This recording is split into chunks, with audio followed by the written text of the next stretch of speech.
안녕하십니까. 이번에는 김두관 전 의원, 전 장관, 그리고 이게 이번에 이재명이하고 연임할 때요. 당대표로 출마했던 사람이 김두관입니다. 김두관. 이 말은 민주당에서는 당대표까지 출마한 비중 있는 인물이에요. 이 김두관이가 대법원에 선거 무효 소송을 제기한 거예요. 대법원에서. 거기 특별일부에서 하거든요. 김두관이가 특별일부에서. 그러면서 이번에 특별일부에 재판관들이 4명이 있잖아요. 거기에 또 웃기는 게 재판관이에요. 제가 이거 한번 지적했죠.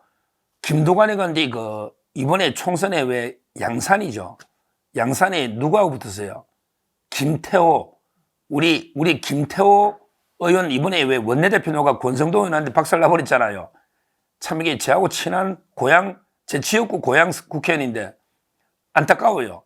괜히 이게 나가서 한동훈 덜덜이 서다가 권성동 의원한테 참패를 해버렸잖아요. 김태호. 저한테 한 번도 상의를 안 하더라고. 저도 이게 전화 안 했어요. 괜히 근데 하여튼 그 지역이에요. 양산을 기억나시죠? 옛날 총선 때. 김두관하고 김태호가 붙었는데 김두관이가 여론이 엎치락뒤치락 하다가 한 2,000여 표 차로 졌잖아요. 그 선거 소송을 걸은 거예요. 근데 재밌는 게 선거관리위원회 위원장이 대법관이 겸직한다 했잖아요. 이게 말이 안 된다 이 말이에요. 그래서 상근직으로 바꿔야 된다 그랬잖아. 왜? 지금 이게 선관위원장이 대법관을 겸직하는데 또 선거관리위원장은 재판에도 참여합니다. 왜? 우리나라 대법관이 13명에 대법원장 하면 14명인데 그중에 법원행정처장이 더 높잖아. 법원행정처장은 재판에 관여 못해. 워낙 바빠. 그건 대통령이에요. 법원행정처장은.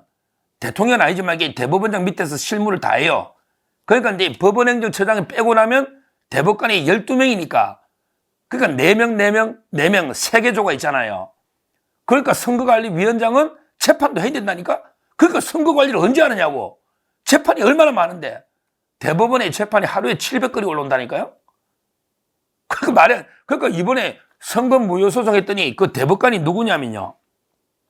노태악이가 들어간 거예요. 노태악. 그 다음에 서경환, 신숙희, 노경필. 이게 특별일부예요. 그러니까 노태악이는 자기가 선거 관리해놓고 자기가 판결을 한다. 이게 말이 안 되잖아. 우리 근대 법치의 가장 중요한 원칙 중에 하나가 자기 사건에 자기가 재판관이 될 수 없다. 이게 영국의 보통법, 컴먼로라고 합니다. 컴먼로. 영국이나 미국은 이게 일반법, 보통법, 컴먼로. 그러니까 이게 불문법 국가거든. 성문법이 아니고. 영국의 대원칙이, 영국 법의 컴먼로의 대원칙이 쌍방청문의 원칙하고요. 그 다음에 누구도 자기 사건의 재판관이 될 수 없다. 이 두 원칙입니다. 두 원칙이에요. 그러니까 노태악이는 자기가 피고잖아.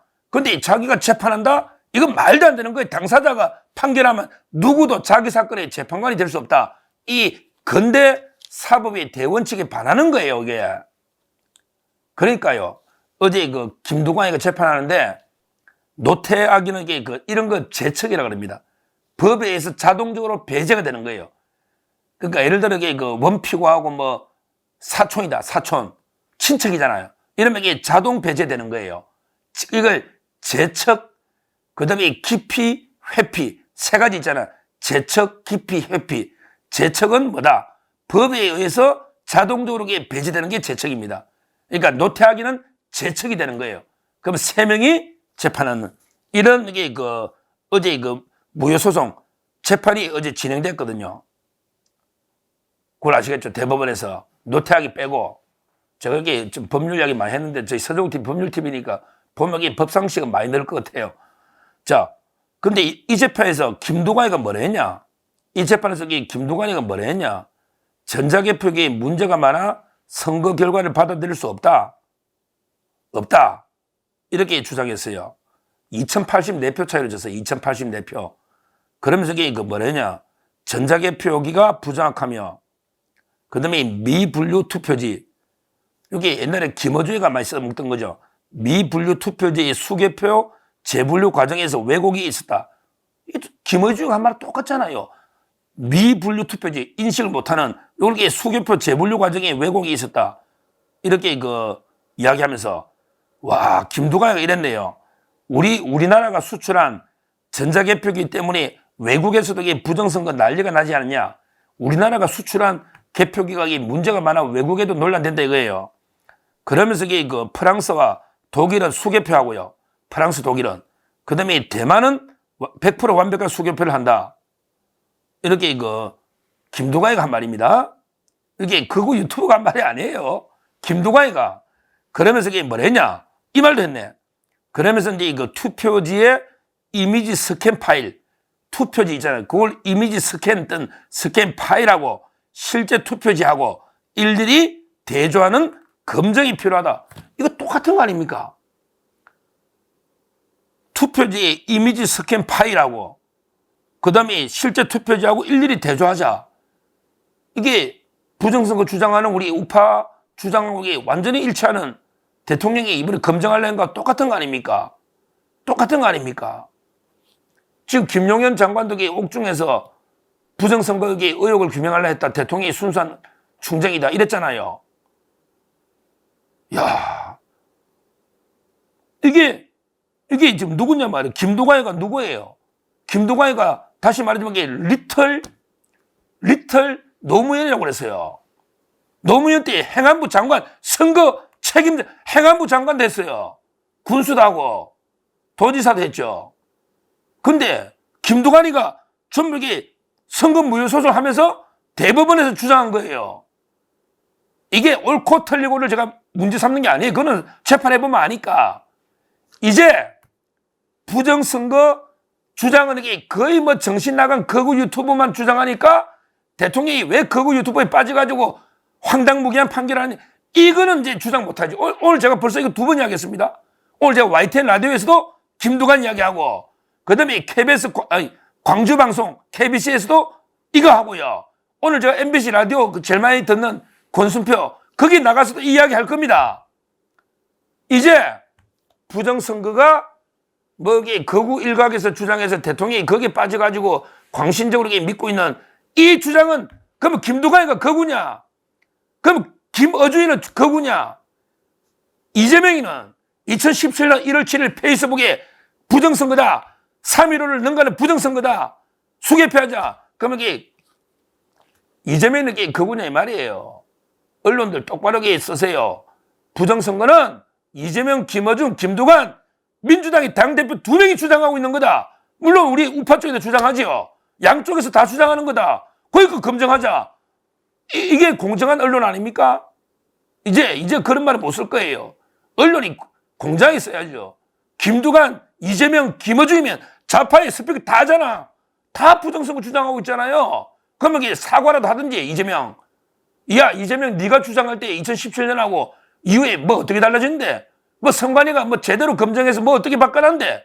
달라진 게 없잖아, 근본적으로. 너 2002년부터 전자개표 했는데 그때 뇌물 받아먹어 다 이게 선관위 다 구속되고 그랬잖아. 그때 김대중, 박지원, 신건 다 나오잖아, 그때. 그게 자백했지 않습니까? 관우정보통신의 사장이. 이번에 선거 무효 소송이에요. 또 누가 이게 참여가 도와주냐?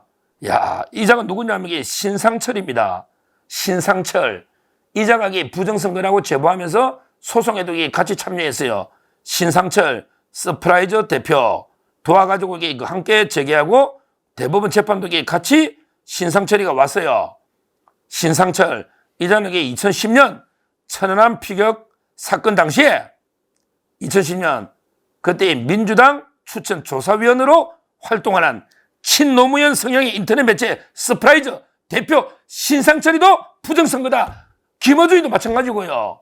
이렇게 주장하고 있잖아요. 이거는 왜 보도 안 하느냐고. 이거는 왜 보도 안 하느냐고요. 결국 제 말은 이것만 봐도 대통령의 순수함. 일단 저는 부정선거 있다 없다는 제가 누누이 말했죠. 그거 제가 모른다니까. 제가 전문가도 아니고 제가 모르는데 이걸 판결을 공정하게 신속하게 재판하고 까보고 검증해라고 제가 주장하는 검증을 해란 말이야. 일단 의심하고 그 다음에 검증해라. 근데 무조건 야 믿어라 검증하지 마라 이거 아니에요.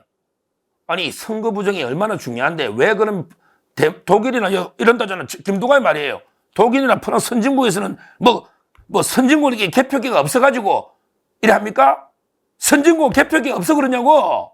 그러니까 제 말은 사전선거 없애고 그다음에 본투표에서 수개표로 깔끔하게 찬권 입회에 한번 살려보자는 거죠. 이 주장입니다. 따라서 지금 이제 이게 제가 왜 이게 중요하냐면 대통령이 그 계엄의 목적이 이거거든요. 주된 거는 이게 그 선거 검증이거든요. 국회를 뭐 마비를 시켜요. 선관위 마비 검증 이게 주목적이기 때문에 그게 중요한 거고요. 자꾸 이게 근데 좌파나 우리 일부 한동훈 측이나 일부 우파에도 자꾸 이게 대통령이 뭐 거구 유튜브에 빠져가지고 말도 안 되게 부정선거 경도됐다고 이게 자꾸 하니까 제가 이야기하는 거예요. 김두관과 신상철 그다음에 김어준 이재명까지 부정선거를 주장했고 실제 2002년 이후에 끝없이 논란이 됐다. 그다음에 우리나라 개표기가 외국에 해가지고 논란 일으킨 게 한두 개가 아니다. 그만큼 이게 취약하다는 거예요. 그 이야기를 제가 하는 거예요. 그건 팩트 아닙니까? 팩트 아닙니까? 아마 이게 김두관이가 민주당 지지자들한테 몰매 맞아 어떻게 될지 모르겠는데 김두관도 이게 지는 워낙 억울하니까 이해가 안 되니까 부정선거 주장이 그건 모르겠는데 하여튼 저는 이것만 보더라도 그 대통령의 계엄에 약간 이게 그 정당성이 상당히 인정되는 거 아닌가. 왜? 김두관이가 보통 사람은 아니거든요. 대선 주자고 이번에 당대표까지 놓은 사람이 부정선거를 대법원에서 공개적으로 주장했단 말이에요. 그러면 이게 김두관이는 최소한 윤석열 대통령이 계엄의 순수성 인정할 거 아닙니까? 자기도 부정선거 주장하니까. 그러면 이게 친노의 대표적인 정치인입니다. 지금도 대권주자로 거론돼요. 삼김, 사김. 자기를 사김으로 불러달래. 김부겸, 김동연, 김경수. 그 다음에 김두관 아닙니까? 따라서 이것만 보더라도 이게 저는 대통령의 내란 목적, 내란죄. 이거는 이게 터무니없다. 터무니없다. 이걸 이게 분명히 제가 말씀드리고. 그 다음에 선관위 제대로 검증을 받아라. 양쪽에 다 이렇게 하니까 하목이 검증, 이제 마지막 기회니까 지금 이게 서버를 자꾸 돈 들여가지고 다 이게 교체해가지고 은폐하려고 하지 말고 지금이라도 한번 이게 원점에서부터 제대로 이게 한번 검증을 받아봐야 된다. 이걸 다시 한번 말씀드립니다. 감사합니다.